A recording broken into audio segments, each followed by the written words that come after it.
The sun burned like molten copper above the desert plains as the wind stirred the fine red dust around the Apache camp. Horses stamped impatiently near the corral, sensing the energy in the air, a mix of excitement, fear, and ancient pride. Every hut, every shadowed doorway, seemed to hold a pair of eyes watching the preparations at the river bend. It was not a day for trade or talk, it was a day for destiny. The chief's daughter, Nalan, was to choose her husband, and 12 warriors had stepped forward to claim that right. They came from distant bands, tall, proud men whose faces bore the marks of battle and years beneath the desert sun. Each one had proven his bravery in war and hunt, and each carried in his heart the hope of being chosen. Yet as the drums thudded in the distance and the circle of spectators widened, Nalan's heart felt heavy as a stone. She stood beside her father, Chief Mongas, her eyes lowered to the dusty ground. Her dress, woven from soft deerskin and embroidered with beads, shimmered faintly in the light.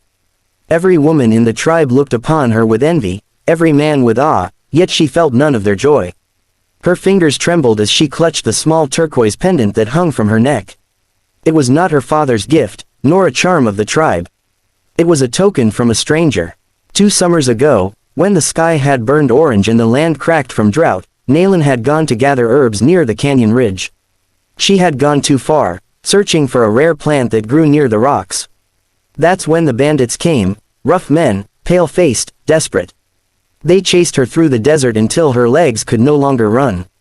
She remembered the taste of fear, the pounding of her heart, and then, the sound of hooves. A cowboy had appeared out of the haze, riding a gray stallion like a storm out of nowhere.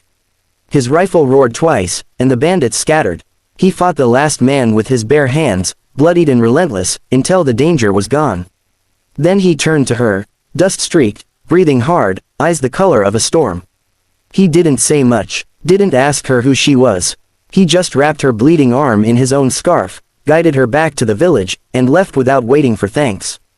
She never forgot that moment, the way he looked at her, not as something fragile, not as something to own, but as someone worth saving.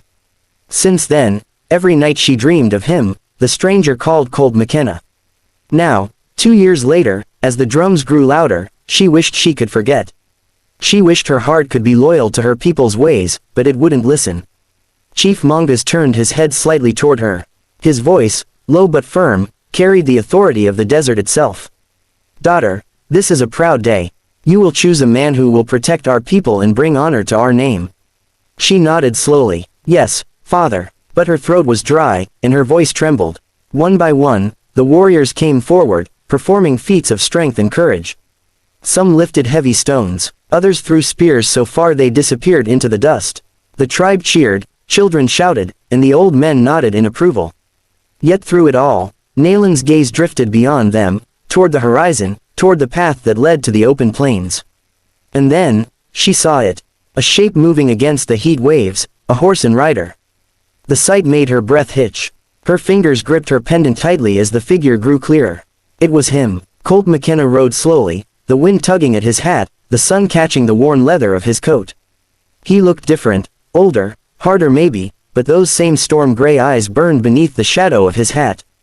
The crowd began to murmur.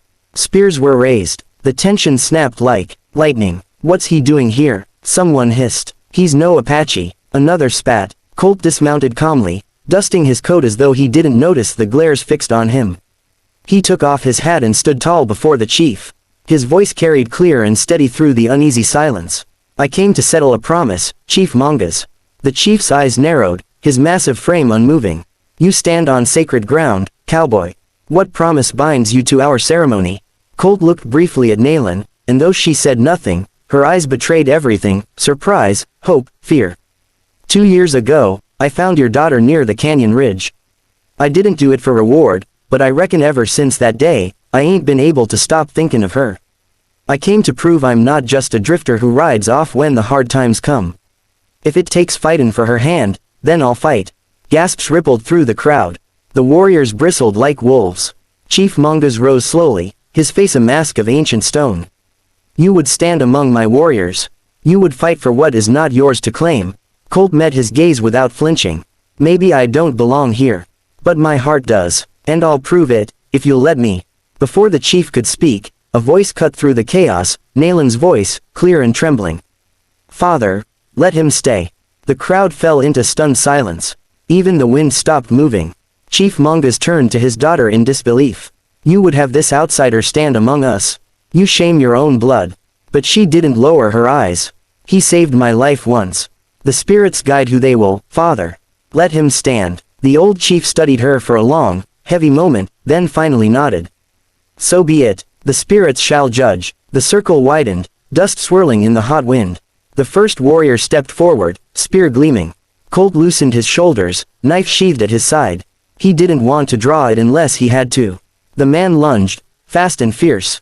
Colt ducked, grabbed his arm, and used his momentum to throw him into the dirt.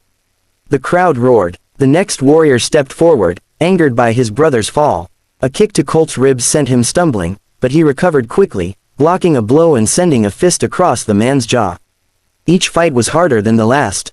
Sweat dripped down his neck, blood trickled from a cut above his eye. He moved like a man who'd been fighting ghosts for years, not with rage, but with quiet resolve. He didn't strike to kill. He fought to endure. The 11th warrior caught him off guard with a shoulder blow that sent him sprawling. The dust rose around him like smoke. Nalan took a step forward, her heart pounding, but Colt lifted a hand to stop her. He got up slowly, spitting blood, and smiled faintly. Still breathing. The 12th warrior was Tahoma, the strongest, broadest of them all. His body was carved like stone, his glare filled with fury. You don't belong here, cowboy, he growled. Maybe not, Colt said quietly, but neither did Mercy when I found your chief's daughter in the canyon. Guess the world's full of surprises. Tahoma roared and charged. The two men collided with a sound that echoed across the valley. Dust swallowed them both. When it cleared, Colt stood with Tahoma's spear broken in two and both men on their knees. Then Colt dropped the weapon, refusing to strike. The chief raised his hand. Enough. Colt staggered back, chest heaving, blood running down his temple. He didn't look at the chief, nor the warriors. His gaze found only her. Chief Monga's voice thundered through the silence. The challenge is done. The men have proven their strength. Now, my daughter will choose. Nalan's heart pounded like war drums. She looked at each warrior, proud, wounded, proud again, and then at the man standing alone. His eyes held no triumph, only exhaustion and truth. Her breath shook. She lifted her hand. I choose him. A ripple of shock tore through the camp. Even the birds seemed to stop their cry. The chief stared at her, speechless. But Nalan did not waver. He fought not for glory, she said softly, but for what his heart knows is right. And that is the kind of strength I choose. And for a long, endless moment, the desert stood still, between love and defiance, between two worlds waiting to collide. The air felt heavy after her words. Even the sound of the river seemed to fade into silence.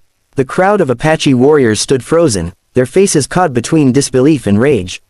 Chief Monga's remained seated, his eyes locked on his daughter, as though he could not quite believe what he had just heard. Nalan stood straight despite the tremor in her hands. Her heart beat so hard she thought it might break through her ribs, but she would not take her words back. Her choice had been made, not by duty or expectation, but by love. Colt stood bloodied and breathless at the edge of the circle. His head lay somewhere in the dust, his shirt torn, his chest rising and falling like a man who'd fought both the living and the ghosts inside him. He had come here knowing this moment would change everything, but he had not expected her to speak those words, I choose him. A murmur broke through the crowd, rising like a storm. One warrior stepped forward, his voice full of fury. She cannot choose him. He is no Apache, no man of our blood. Others nodded, echoing his outrage. He is a stranger, a drifter. He has no tribe. Nalan's voice, though soft, carried like wind through the canyon. My heart is not a border. It belongs where it belongs. Her father's jaw tightened. He rose to his full height, tall and imposing as the mountain ridges behind him. Daughter, you shame your ancestors with those words. The spirits watch, and they will not smile upon this union. She met his gaze without flinching. Then let them see that love can be brave too. The crowd gasped. It was rare, almost unthinkable, for a daughter to defy the chief in public. Chief Monga's turned his glare to the cowboy, his voice rumbling like thunder. You bring dishonor to my people. You walk into our circle, and now my daughter forgets who she is. Colt straightened, wiping the blood from his brow with the back of his hand. I didn't come here to steal her from you, Chief. I came to stand for what I feel. If she hadn't called my name, I would have left quiet and gone my way. But if she's willing to stand beside me, I'll fight till my dying breath to be worthy of her." There was no arrogance in his tone, no pleading, only truth. The kind of truth that doesn't ask for approval, only to be understood. Chief Monga's expression shifted slightly, something like recognition flickering behind the anger in his eyes. But before he could speak, Tahoma, the strongest of the warriors, the one Colt had fought last, stepped forward, his chest heaving with rage. "This is madness," Tahoma spat. "You'd let her join with a white man. The spirits will curse us. The land itself will turn against our people." The crowd stirred. Some shouted in agreement, others hesitated. Colt turned to face Tahoma. "You think I don't know what it means to lose everything? I've buried friends, kin, and every piece of who I used to be. I came here not to take, but to give her the life she deserves. I ain't asking for your blessing, just your truth. If that truth comes with another fight, then I'll take it." The air crackled. It felt like a single spark could ignite war. Then Chief Mongas lifted his hand, silencing them all. "Enough," he said. "Words are wind. A man's heart is not proven by his tongue but by his endurance." He turned to Colt, eyes hard as flint. "You want my daughter's hand? Then prove you can face what even my strongest men fear." "What do you mean?" Colt asked, though his voice carried no hesitation. The chief looked toward the northern horizon where the red cliffs loomed in the distance. "At sunrise, you will ride into the Red Canyon. The spirits dwell there. Those who enter are tested, body, mind, and soul. None who have gone there have returned. If you come back alive, you will have my blessing." A low murmur rippled through the people. The Red Canyon, a cursed place, a graveyard of the proud. Nalan's eyes widened in horror. "Father, no, that is not a test, it's a death sentence." But her father did not waver. "If he is worthy, the spirits will protect him." Colt nodded once, without fear. "Then I'll ride at dawn." That night, the camp was quiet. The fire burned low, its smoke curling into the dark. Nalan slipped away from her father's lodge and found Colt sitting alone near the horses, cleaning the blood from his hands. His face was streaked with dust, and the flames painted gold across his scars. "You don't have to do this," she said softly, kneeling beside him. "The canyon takes everyone. Even my brother once tried to prove himself there.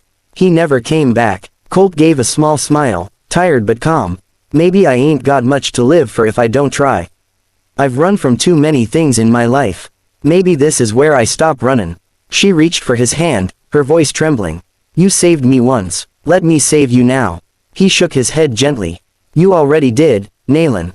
The day I met you, I stopped being a ghost." Her eyes filled with tears. "If you die tomorrow, I will never forgive myself." He looked at her, really looked, the way you do when you know time is short.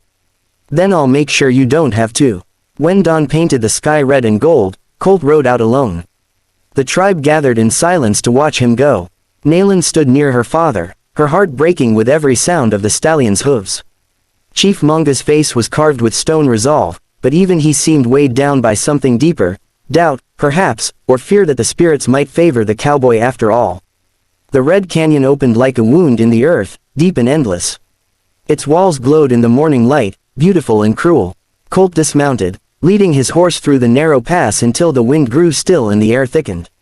He could almost feel the presence of something unseen, watching him. As he went deeper, the temperature dropped. He heard whispers, faint, shifting echoes that sounded like the voices of the dead. He gripped the small cross around his neck, his only keepsake from his mother. "I ain't afraid of you," he muttered, though his voice shook. A rattlesnake slithered across his path, coiling near his boot. He froze. Slowly, carefully, he stepped back and let it pass. The canyon tested not his strength, but his restraint. He understood that now. Further in, he saw visions, flashes of his past. The faces of men he'd fought beside, the burning homestead he'd once called home, the woman he couldn't save. The guilt tore at him, heavier than the sun overhead. He fell to his knees, fists digging into the dirt. Then, through the haze, he heard her voice, soft, distant, calling his name like a prayer. "Nalan." He rose again, one step, then another, until the light at the canyon's end came into view. When he finally emerged, hours later, his face and hands were caked in dust, his body trembling from exhaustion. But his eyes, they were steady, unbroken. The tribe waited in stunned silence as he rode back into camp. Even the wind seemed to bow in respect. He dismounted, stumbled forward, and dropped to one knee before the chief. I reckon the spirits didn't mind me too much, he said, his voice hoarse but sure. Chief Mongoose looked at him long and hard, searching his soul. Then he placed a heavy hand on Colt's shoulder. The spirits have spoken. You have endured what none before could. From this day forward, you are not a stranger, you are Apache. A wave of murmurs swept through the crowd, this time not of anger, but awe. Naylin ran to Colt, her tears falling freely now. She wrapped her arms around him, whispering his name over and over. The drums began to beat again, slow at first, then faster, echoing into the night as the tribe gathered around the fire. The flames danced, casting long shadows over faces once filled with doubt. Now they looked upon the cowboy and the chief's daughter with quiet respect. Colt sat beside Naylin beneath the stars, his arm around her shoulders. The air smelled of smoke and sage. Never thought I'd find a place I belonged, he said softly. Naylin looked up at him, smiling through her tears. You belonged here long before the spirits tested you. You just had to believe it. The fire crackled, and the stars spread endless across the desert sky. Somewhere in the distance, the wind carried a whisper, not of anger, but of peace. And in that moment, two worlds that were never meant to meet found a home in each other's hearts.